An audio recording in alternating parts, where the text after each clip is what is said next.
So, Mr. Marco, what's going on in this corner over here? In my U.S. Cultures class right now, we're studying Christopher Columbus. So here is my mini word wall. Instead of using the word for gold, which is new for some of the students, I spray painted some rocks. We make jokes about it. Some of the kids call them the rocks, but I say, no, this is gold, and it's very valuable and important. And so we get a lot of conversations out of our gold rocks. I think the thing about this is you can take them off the wall, give them to students, and use them for sentence starters or for sentence completion. I'm not a great advocate for stagnant word walls, but I do like them to be moving around and being used up, and then we'll start over next time. Awesome. Thanks for showing us your nuggets. Yes. Okay. Hi, good afternoon. Good afternoon. This is Science 7's word wall for quarter one. We began progressively in this column, building upon hydroponics, which was the name of the quarter, and we worked our way down to here. And I use this word wall when people have difficulty pulling out the right word. I can go and point to it, or give them hints, or have students come up and point to the correct word that they can find on this list for rewards. And you add them increment in different times? Yes. As you go? And I can go over and say, this many words will be on your quiz. This is the key vocabulary that you need to study. Okay, so we have changing word walls and developing word walls, and we were learning how to write equations from language, from words, such as triple B. The product of B and 7 is, and the kids had to write B times 7 or 7B. And in order for them to learn the words that they were having trouble with, we put them up on the board.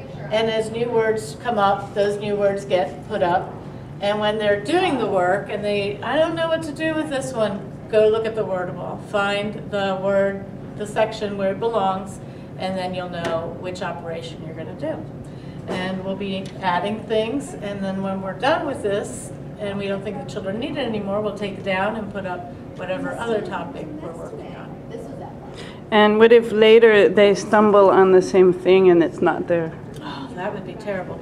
Then we should have something that they can keep in their binder, maybe in one of those plastic packs, you know? Yeah. Good afternoon. Hi, I wanted to show you guys my word wall for my music classes. These word walls are used for all of my students, 6th to 8th grade. In the general music class, the chorus used them, in the band and the orchestra. And they go from basic music vocabulary, showing the symbols. I have them broken up into different sections around the room. They are put up in order because they're Italian words to help the students remember them. And if there is no symbol for it, there is a picture describing what the meaning of the word is. Over here we have another example of the word in Italian and then a picture describing. And they're also in order. These are tempos going from slowest to fastest to help the students remember. And then over here I have our note values, which shows in order of the longest note to the shortest, and the rest the symbols. And this becomes interactive. I have the students use cutouts of the notes so they can use them and help use for composition, as flashcards.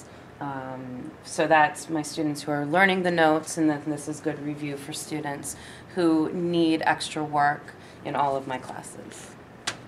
Do you ever have them stand up and go to a word or point to a word? I haven't done that. I have used this. I've had students come up and put the value Post-it notes with the values of each of the words as we've been doing that. And go. What I noticed, Miss Barron, is that there are a lot of cognates here, and for example, vivir means live, and you told me this means like lively beat, a Yes. lively tempo, and well, presto means hurry. Adelante means go forward, and what did you say it means? Walking tempo. And so, and andar means to walk. So it would be useful to point out the cognates. Hi, good afternoon. Good afternoon. My name is Neville Levi. I'm a paraeducator for the METS or ESOL classes. And here we have a word wall. A word wall is really used to reinforce the student's vocabulary. In addition to that, it allows them to have connections between the Spanish word and the English word. Here we use Spanish and English words for METS reading and METS math. So do you have them sometimes go up to it and point to it, or? Well, initially what I have them do is write down the word in Spanish, and then I'll give them the word in English, and then they'll write down the word in Spanish, and then we give an example.